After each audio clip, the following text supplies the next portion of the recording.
आज हमारा टॉपिक है सेक्शन फॉर्मूला एक्सरसाइज 7.2। इससे पहले हमने किया था 7.1 एक्सरसाइज जिसमें हमने किया था डिस्टेंस फॉर्मूला। अब पेपर में आपको क्वेश्चंस आएंगे, कई जगह तो मेंशन होता है find the distance between 2 points या यूजिंग सेक्शन फॉर्मूला, तो आपको वो पता चल जाता है कि हमने किस क्वेश्चन में डिस्टेंस फॉर्मूला लगाना है और किस क्वेश्चन में सेक्शन फॉर्मूला। लेकिन कई बार क्वेश्चन में लिखा नहीं होता और बच्चे ज्यादातर यही गलती करते हैं, हमें पता तो था कैसे करना है लेकिन ये नहीं पता था क्या करना है, तो वो सेक्शन फॉर्मूला की जगह डिस्टेंस लगाते हैं या डिस्टेंस फॉर्मूला की जगह सेक्शन लगाते हैं। अब मैं आपको बताती हूँ कौन सी ट्रिक्स है कि कहाँ पे हमें डिस्टेंस लगाना है और कहाँ पे सेक्शन फॉर्मूला लगाना है। पहले तो आप ये देखिए, डिस्टेंस फॉर्मूला हमें कहाँ लगाना है। डिस्टेंस फॉर्मूला लगाना है जब एक तो पहले उन्होंने हमें मेंशन किया find the distance between this, या हमें प्रूव करना हो कि ये इक्विलेटरल ट्रायंगल है, ट्रायंगल की टाइप।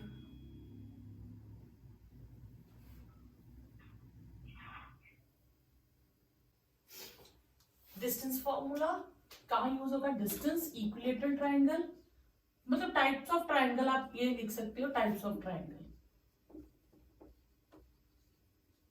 ट्रायंगल की कोई भी टाइप, इक्विलेटरल, आइसोसेलेस, स्केलर, कुछ भी बताना हो वहां यूज करेंगे। फिर टाइप्स ऑफ क्वाड्रिलेटरल, कौन सा क्वाड्रिलेटरल है, कुछ भी बताना हो तो उसके लिए यूज करेंगे।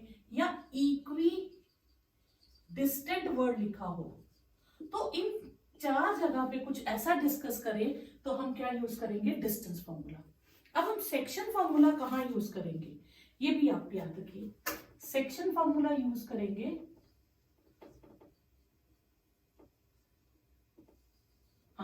सेक्शन फॉर्मूला हम यूज करेंगे जब हमें, पहली बात तो याद रखिएगा, रेशियो में कुछ लिखा हो, the term point cut these 2 points या this line in this ratio 2:3, 4:5, जब हमें रेशियो गिवन हो या हमने रेशियो फाइंड करनी हो, यानी कि जहां रेशियो वर्ड आ जाएगा वहां आप क्या लिखेंगे, सेक्शन फॉर्मूला यूज करेंगे। या आपने फाइंड द कोऑर्डिनेट्स, जब कोऑर्डिनेट्स फाइंड करने होंगे तो आप सेक्शन फॉर्मूला यूज करोगे।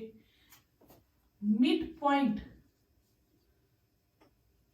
ढूंढना हो, ठीक है, तो आप सेक्शन फॉर्मूला यूज करोगे। या लिखा हो बाइसेक्टेड,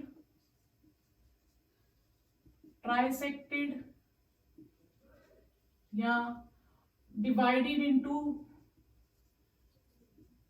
4 पार्ट्स, इनमें से कुछ भी लिखा हो तो आप क्या यूज करोगे, सेक्शन फॉर्मूला। और एक है सेंट्रॉइड, सेंट्रॉइड ढूंढना हो तो आप सेक्शन फॉर्मूला यूज करोगे। तो पहले आप ये डिसाइड करोगे कि हमें किस फॉर्मूले में जाना है, हमें सेक्शन फॉर्मूला यूज करना है या डिस्टेंस फॉर्मूला यूज करना है। तो पहले तो आपको ये समझ में होना चाहिए, डिस्टेंस फॉर्मूला एक ही है जो मैंने पहले 7.1 में करवाया। सेक्शन फॉर्मूला से फॉर्मूलाज बन जाते हैं मिड पॉइंट, बाइसेक्टेड, ट्राइसेक्टेड, इस तरह के। ये थोड़ी मैं इजी करने के लिए आपको बता दूंगी, सेंट्रॉइड का एक फॉर्मूला है वो क्लियर करूंगी आपको। सेक्शन फॉर्मूला क्या है, एक पॉइंट है जिसके कोऑर्डिनेट्स हैं x1 y1, कोई और पॉइंट है जिसके कोऑर्डिनेट्स हैं x2 y2, ये 2 पॉइंट्स हैं। अब इनके बीच में एक पॉइंट हमें ढूंढना है, वो जरूरी नहीं सेंटर में हो, वो कहीं भी हो सकता है, साइड पे भी हो सकता है। सी पॉइंट ढूंढना है हमें, सी के कोऑर्डिनेट्स ढूंढने हैं जो अब लिखा होता है m1:m2 की रेशियो में कट करता है।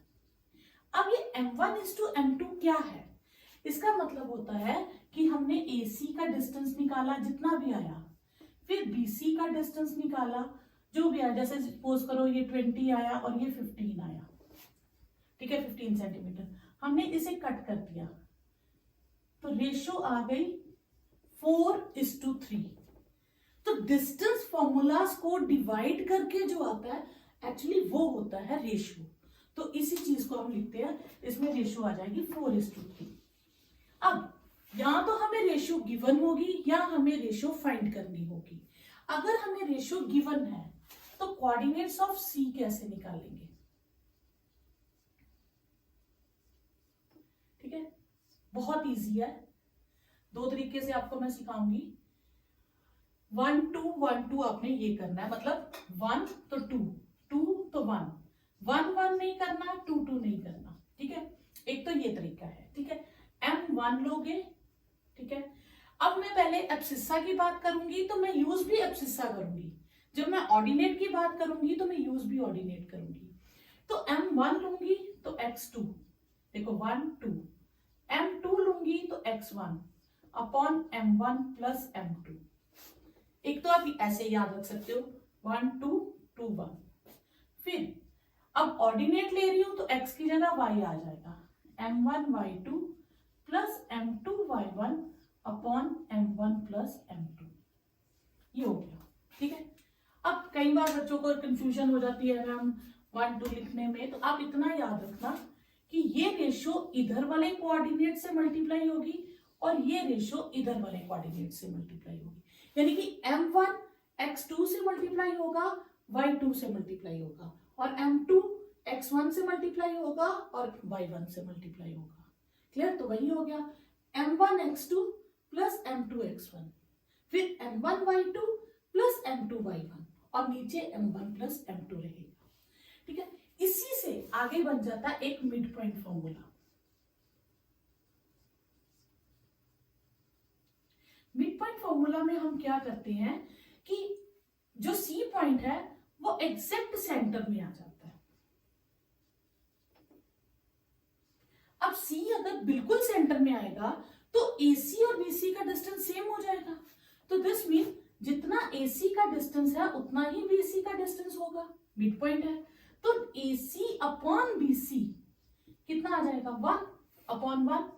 यानी कि इसकी रेशो कितनी होती है 1:1। किस केस में? मिड पॉइंट फॉर्मूला में। तो फिर कोऑर्डिनेट्स ऑफ C क्या होंगे? क्लियर? कोऑर्डिनेट C M1 की जगह भी 1 और M2 की जगह भी 1।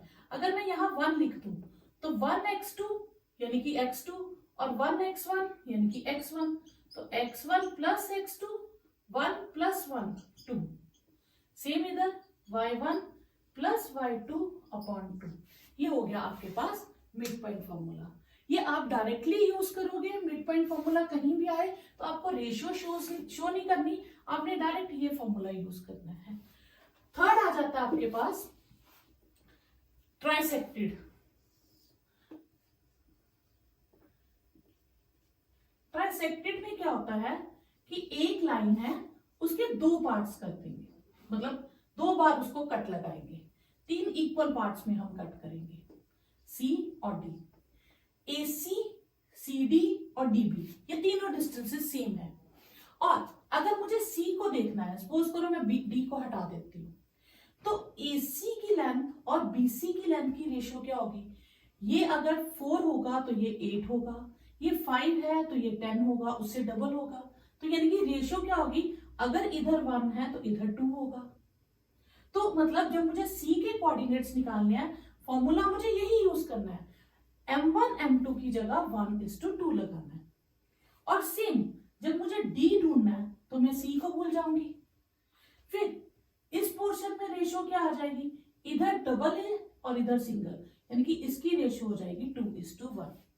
तो C के लिए हम यूज करेंगे 1:2 और D के लिए 2:1 और सेम फॉर्मूला ये रहेगा। क्लियर? उसके बाद एक टॉपिक है आपके पास सेंट्रॉइड।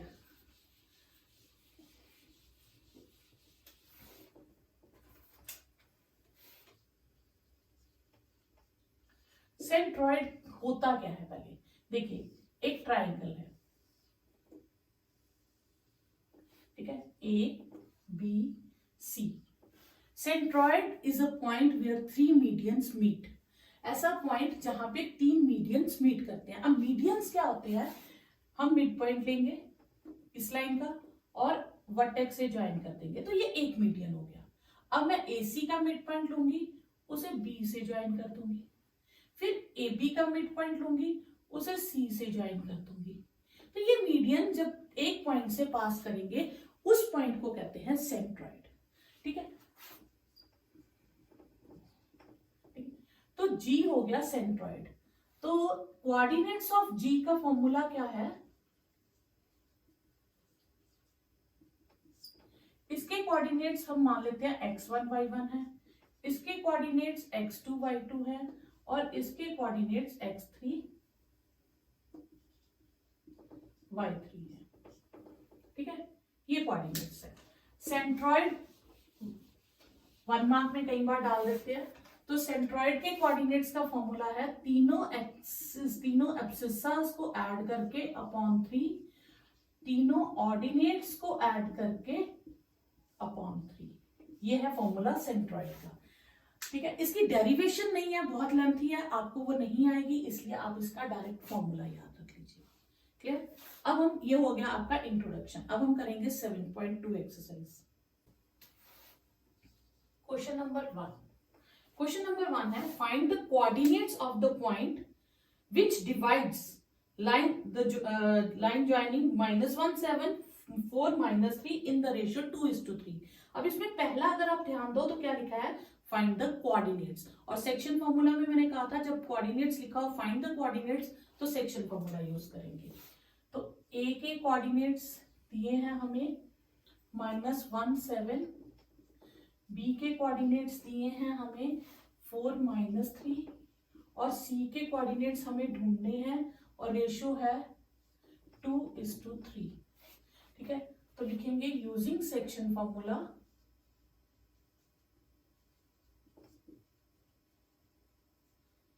कोऑर्डिनेट्स ऑफ सी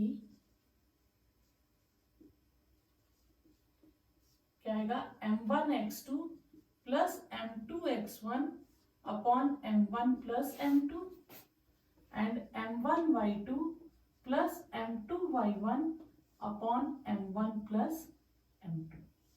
ये हो गया हमारे पास सेक्शन फॉर्मूला। अब हमें इनमें वैल्यूज डालनी है। m1 ये m1 है, ये m2 है। तो अगर आप नहीं भी याद रखो आप डायरेक्ट कर सकते हो। 2 को इस तरफ लेके जाना है और 3 को इस तरफ। तो 2 पहले किससे मल्टीप्लाई होगा, एब्सिसस लेनी है पहले। 2 मल्टीप्लाई होगा 4 से और 3 मल्टीप्लाई होगा -1 से अपॉन 2 + 3।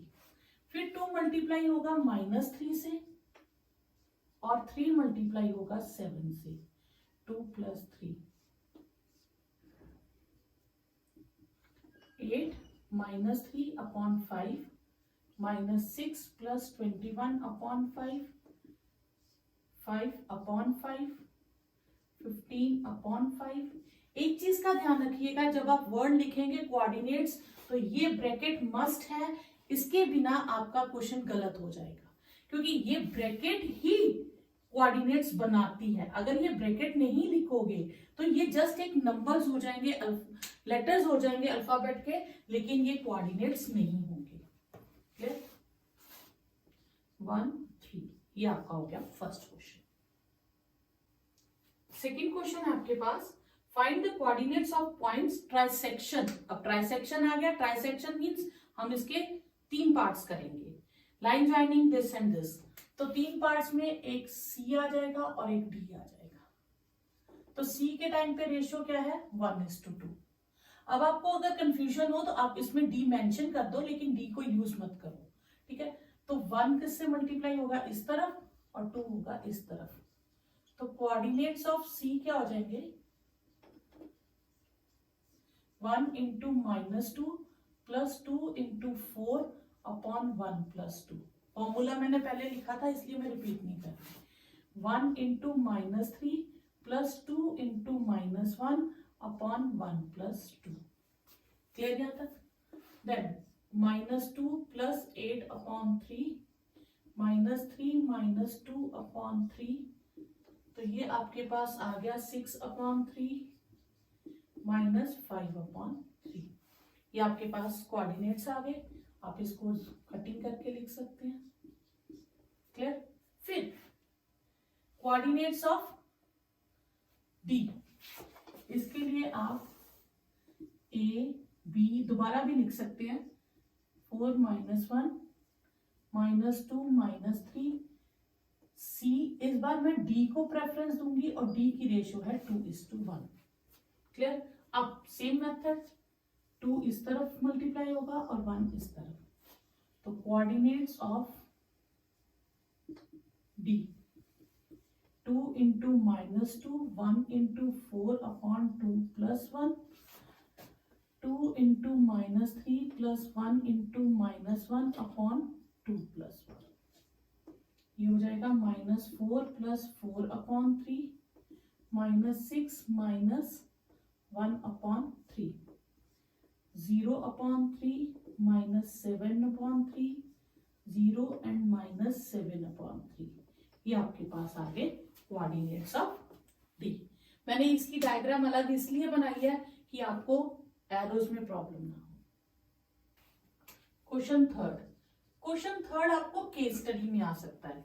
क्वेश्चन थर्ड है आपके पास, to conduct sports day activity in your rectangular shaped school, ABCD lines have been plotted with chalk, और 1 मीटर डिस्टेंस पे उन्होंने वो रखे हैं फ्लावर पॉट्स, 100 फ्लावर पॉट्स है, ठीक है. और इसमें बताया Niharika runs 1/4 of the distance AD, मतलब AD पूरा जो 100 मीटर का है, निहारिका ने कितना डिस्टेंस कवर किया, 1/4. अब हम रफली इसका थोड़ा सा बना लेते हैं डायग्राम, ठीक है. निहारिका चल रही है सेकेंड लाइन में. कितनी लाइन है टोटल? 10.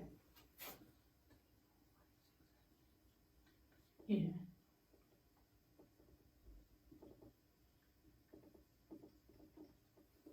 और यहां तक 100 फ्लावर पॉट्स है, तो वो है.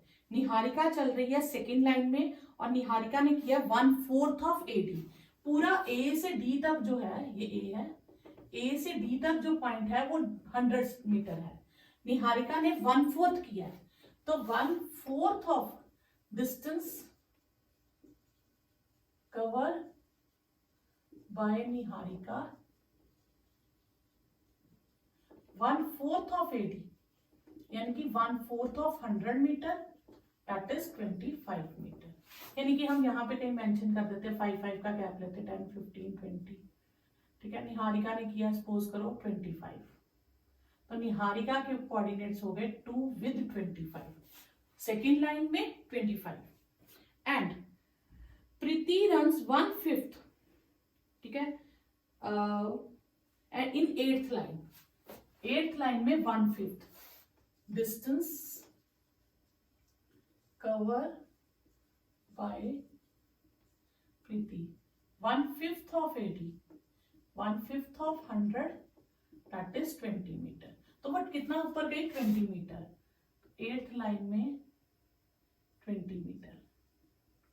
क्लियर? ये इसके कोऑर्डिनेट्स हो गए. ये हो गए निहारिका के और ये हो गए प्रीति के. Then what is the distance between 2 flag post? तो इन दोनों के बीच का मुझे डिस्टेंस फाइंड करना है पहले. फर्स्ट तो आपका एफ ये बना, तो NP का हम डिस्टेंस निकाल सकते हैं. NP का डिस्टेंस फॉर्मूला लगाएंगे, x2 minus x1 square plus y2 minus y1 square. तो ये आ जाएगा 8 minus 2 square plus 20 minus 25 square, 6 square minus 5 square, 36 plus 25, 61. Clear? ये आ गया दोनों का distance. Okay.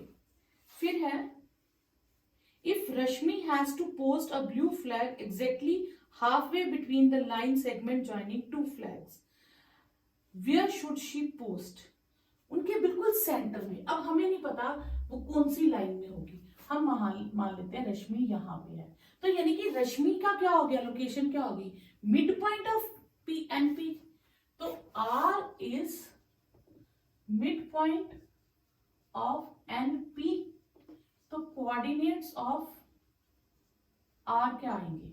Mid point formula क्या था हमारे पास, x1 plus x2 upon 2, y1 plus y2 upon 2, 2 plus 8 upon 2, 25 plus 20 upon 2, 10 upon 2, 45 upon 2, 5 and 45/2. तो आप इसको इतना भी लिख सकते हो या 22.5. तो वो 5th लाइन में चल रही होगी और उसने कितना डिस्टेंस कवर किया होगा, 22.5 डिस्टेंस कवर किया होगा मीटर. नेक्स्ट क्वेश्चन है, find the ratio in which line segment joining -3, 10 and 6, 8 and divided by -1, 6। ठीक है, तो हमें इस बार क्या दिया है, ए और बी भी दिया है। ठीक है, हमें फाइंड करना है ratio in which the point -3, 10 and 6 -8 divided by, जो उनको डिवाइड कर रहा है वो सेंटर में रहेगा, और जो डिवाइड कर रहा है बीच में कहीं रहेगा। हम साइड पे भी हम लिख सकते हैं, बिल्कुल एग्जैक्ट बीच में नहीं जरूरी है। ये हो गया सी। अब ढूंढना है रेशियो। रेशियो ढूंढना है तो हम m1:m2 भी कर सकते हैं, पर ज्यादा इजी हो जाता है k:1 लेके। जब भी आपने रेशियो फाइंड करनी हो तो k:1 लो, क्योंकि एक तरफ हम k की वैल्यू निकालनी इजी है, m1 m2 में इक्वेशन आएगी तो थोड़ी सी आपको मुश्किल लगेगी। तो हम मान लेंगे let c divides ab in the ratio k:1। ठीक है, तो कोऑर्डिनेट्स ऑफ c निकालेंगे हम अपने हिसाब से, फॉर्मूला के हिसाब से। k इधर मल्टीप्लाई होगा और 1 हम इसको अभी नहीं लिखेंगे, तो ये हो जाएगा 6k -3 अपॉन k+1 और -8k + 10 अपॉन k+1। ये आए k:1 रेशियो से, पर हमें कोऑर्डिनेट्स तो दिए भी हैं -1 और 6, तो हम इसको किसके इक्वल लिख लेंगे, -1 और 6 के। अब हम कंपेयर करेंगे 6k -3 अपॉन k+1। दो कोऑर्डिनेट्स इक्वल तब होते हैं जब उनका एब्सिस्सा के इक्वल हो और ऑर्डिनेट के इक्वल हो, यानी कि ये चीज -1 होगी और 8k + 10 अपॉन k+1 6 के इक्वल होगा। अब हम मल्टीप्लाई कर लेंगे, क्रॉस मल्टीप्लाई, के साइन चेंज हो जाएंगे, 6k + k -1 + 3, 7k is 2 and k is 2 upon 7।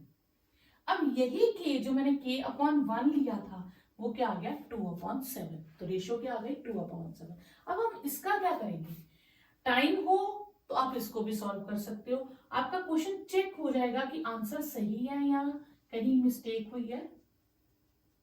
देखो ये -8k + 10, 6k + 6, -8k -6k, 6 - 10, -14k -4, k is 4, 14, ये फिर 2/7।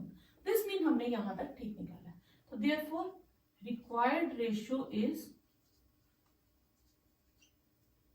2:7। ये आपका आंसर आ गया। नेक्स्ट क्वेश्चन है, 5th question, find the ratio. अब फिर से वही है, find the ratio in which line segment A B, A के कोऑर्डिनेट्स हैं आपके पास, ए के कोऑर्डिनेट्स हैं 1 - 5 एंड बी के कोऑर्डिनेट्स हैं आपके पास -4, 5। ठीक है, अब हमें फाइंड द रेशियो है, फाइंड द रेशियो है तो रेशियो लेंगे k:1। पिछले क्वेश्चन में हमें सी के कोऑर्डिनेट्स दिए थे, इस बार उन्होंने क्या लिखा है, फाइंड द कोऑर्डिनेट्स हाँ डिवाइडेड बाय एक्स एक्सिस, यानी कि एक्स एक्सिस इसे कट कर रहा है। तो एक्स एक्सिस अगर कट कर रहा है यानी कि वो जो लाइन होगा ए इधर होगा बी इधर होगा, मतलब ऐसा होगा कि एक्स एक्सिस पे वो कट करेंगे। अब एक्स एक्सिस की मैंने खास बात बताई थी, एक्स एक्सिस पे कोई भी जो पॉइंट होता है उसके कोऑर्डिनेट्स क्या होते हैं, x, 0 टाइप के, यानी कि आप a, 0 ले सकते हो, तो उसमें ऑर्डिनेट जो होगा वो हर हाल में 0 होगा, तो ये हम यूज करेंगे। अब point lie on x axis तो a, 0 और रेशियो भी नहीं गिवन है तो k:1। अब हमारे पास दो टर्म्स हैं जो हमने फाइंड करनी है, एक k और एक a। ठीक है, तो हम मान लेंगे let point c with a0 divide ab in the ratio k:1। हम कोऑर्डिनेट्स ऑफ c निकालेंगे। ठीक है, क्या आएंगे, के इस तरफ और 1 इस तरफ, तो ये हो जाएगा -4k + 1 upon k + 1, 5k - 5 upon k + 1। यहां तक आ गया। अब हम इससे आगे सॉल्व नहीं कर सकते, फिर हमने जो अज्यूम किया था वो लिखेंगे, ठीक है। अब इक्वेट करेंगे, एब्सिस्सा के इक्वल, ऑर्डिनेट के इक्वल, -4k + 1 अपॉन k + 1 किसके इक्वल है, a के, 5k - 5 अपॉन k + 1 किसके इक्वल है, 0 के। यहां तक क्लियर। अब यहाँ पे क्या करेंगे हम, अगर इसको सॉल्व करें तो हमें k और a दो चीजें मिसिंग है, तो हम इसे यूज नहीं करेंगे, हम पहले इसको सॉल्व करेंगे। क्रॉस मल्टीप्लाई करेंगे तो 0 से ये मल्टीप्लाई होके पूरी टर्म 0 हो जाएगी, k की वैल्यू आ गई 1, वो हम यहां पुट करेंगे, पुटिंग k = 1, तो a की वैल्यू आएगी -4 × 1 अपॉन 1 + 1, -4 + 1/2, -3/2। a भी मिल गया, यही दो चीजें हमें ढूंढनी थी। देयरफॉर पॉइंट C जिसके कोऑर्डिनेट्स क्या है, -3, 0 divides AB in the ratio कितनी आई, 1:1। अच्छा, हमें गिवन है कि 1 2 4 5 y, x 6 और 3 5, ठीक है। These are taken in order are the vertices of parallelogram। तो हम यहाँ एक पैरेललोग्राम बना लेंगे, कहीं से भी ए स्टार्ट कर दो, 1 2 4 with y, x with 6 and 3 with 5। These are the vertices of parallelogram। हमें ढूंढना है x और y की वैल्यू। अब वर्टिसेस दिए हैं, हमें वैल्यू ढूंढनी है। बच्चे यहाँ पे किस तरफ चले जाते हैं, डिस्टेंस फॉर्मूला की तरफ, कभी मत जाना, क्योंकि वर्ड उन्होंने यूज किया पैरेललोग्राम। पैरेललोग्राम की एक खासियत होती है कि जो डायगोनल BD और डायगोनल AC ये एक दूसरे को बाइसेक्ट करते हैं। बाइसेक्ट करते हैं मतलब बराबर बराबर पार्ट्स में कट करते हैं। बराबर पार्ट्स में कट करते हैं तो O जो है वो AC का भी मिड पॉइंट हो जाता है और O जो है वो BD का भी मिड पॉइंट हो जाता है। तो वो मिड पॉइंट कॉन्सेप्ट हम यूज करेंगे, ठीक है। तो we know that diagonals of parallelogram bisect each other, therefore midpoint of AC must be equal to midpoint of BD। अब AC का midpoint निकालते हैं। AC का midpoint होगा x + 1/2, A और C के यूज करेंगे, और 2 + 6/2।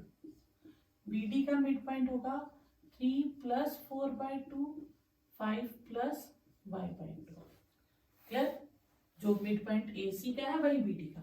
अब हम इसे सॉल्व कर ले, अगर होता है हमसे तो ये 8/2, ये 7/2, ये 5 + y/2। आप चाहो तो इसे 4 कर सकते हो, चाहो तो इतना जोड़ दो। एब्सिस्सा किसके इक्वल है, 7/2 और 8/2, 5 + y/2 के। 2 इधर शिफ्ट करेंगे तो कट जाएगा, ठीक है।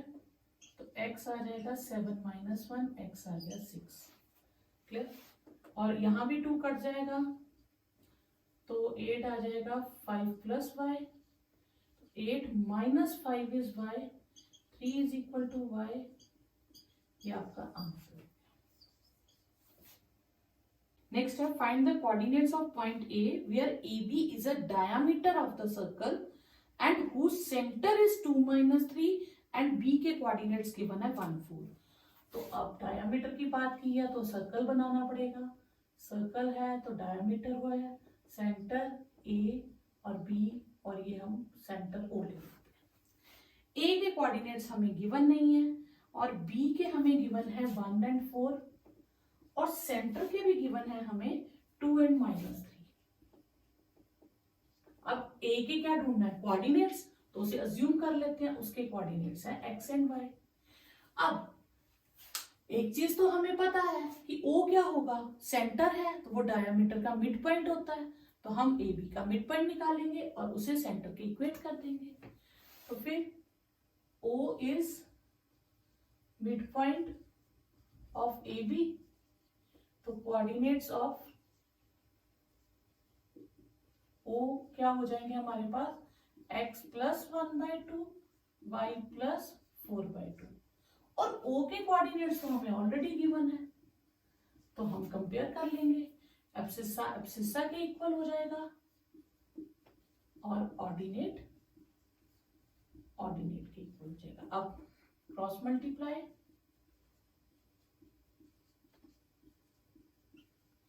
y plus 4 is -6, y is -6 - 4, y is -10। अब बच्चे क्या करते हैं, यहां तक आंसर छोड़ देते हैं, इससे उनका हाफ मार्क डिडक्ट होता है। उन्होंने x और y की वैल्यू फाइंड करने को नहीं कहा था, क्वेश्चन में क्या पूछा था, find the coordinates of A, तो हम लिखेंगे coordinates of A will be 3 and -10।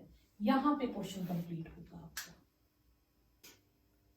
Next है A के कोऑर्डिनेट्स दिए हैं -2 और B के दिए हैं 2 - 4। Find the coordinates of P such that AP is equal to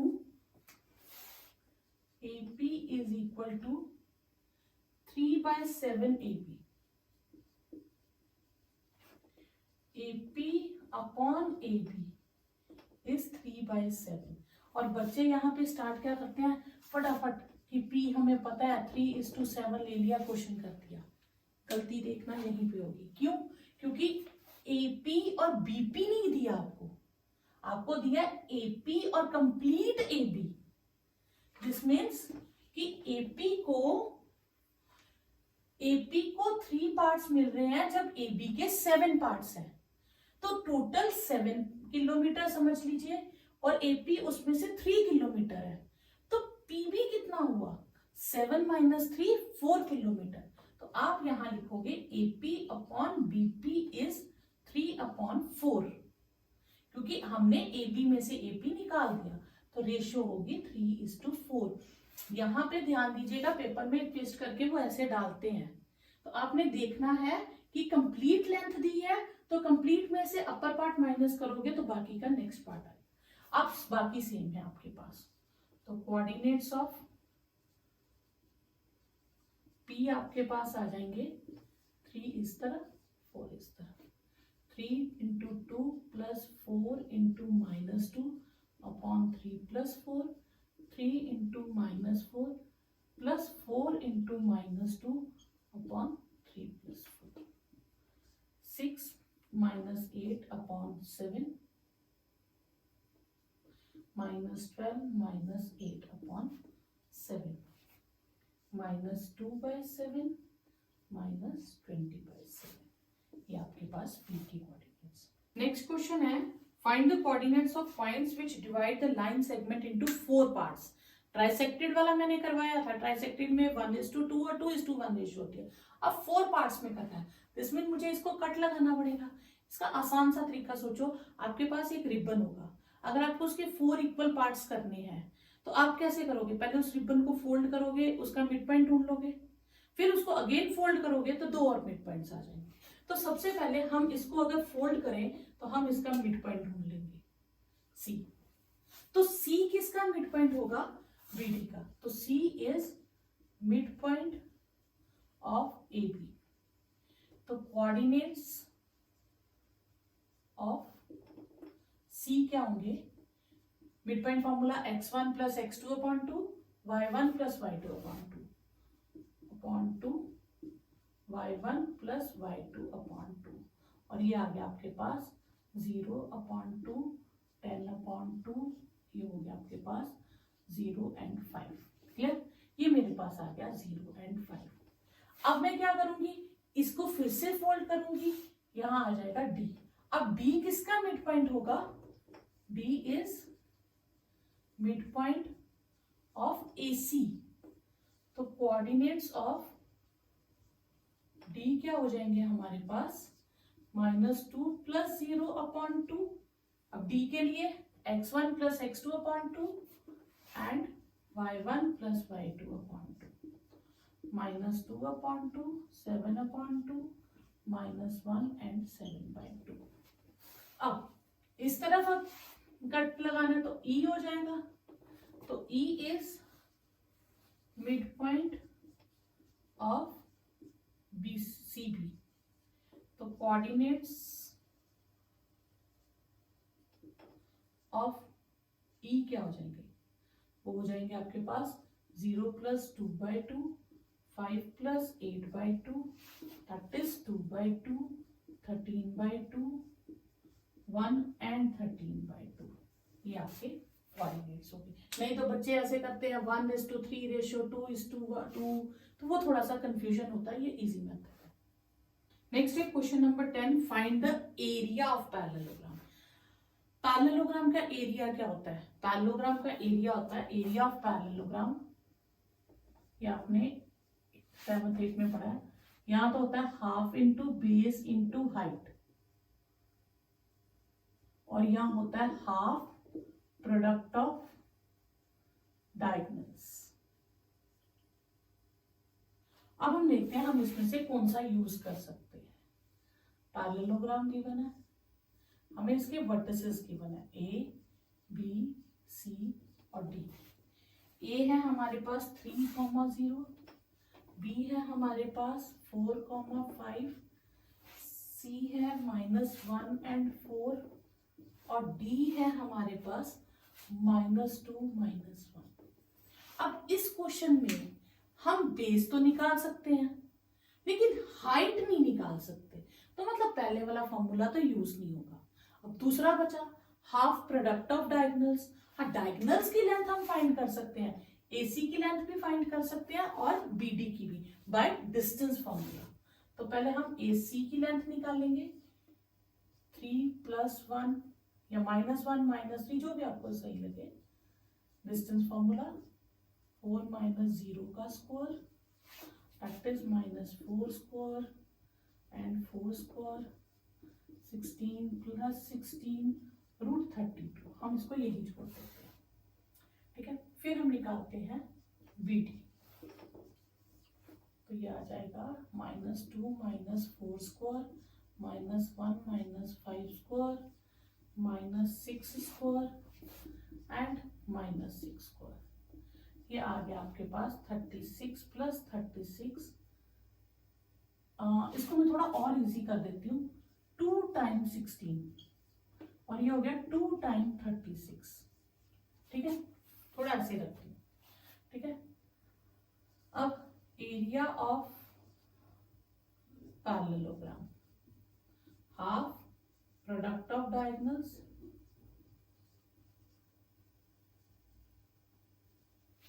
अच्छा, इसको थोड़ा और सिंप्लीफाई करते हैं, जो कर रहे थे वही कर लेते हैं, थोड़ा आपको ठीक हो जाएगा ये। √32, √32 को क्या लिखेंगे, 2 × 2 × 2 × 2 × 2, ये आ जाएगा 4√2, और ये हो जाएगा √72, 36, 2 × 2 × 3 × 3 × 2, ये हो जाएगा 6√2, ठीक है। हाफ प्रोडक्ट ऑफ डायगोनल्स, ये 2 काट दो, 2 × 6 = 12, और √2 स्क्वायर, 12 × 2 24। स्क्वायर यूनिट जरूर लिखना, बिकॉज एरिया जो होगा वो सेंटीमीटर स्क्वायर, मीटर स्क्वायर कुछ भी होगा, हमें नहीं पता यूनिट्स क्या है, इसलिए हमने लिख दिया स्क्वायर यूनिट।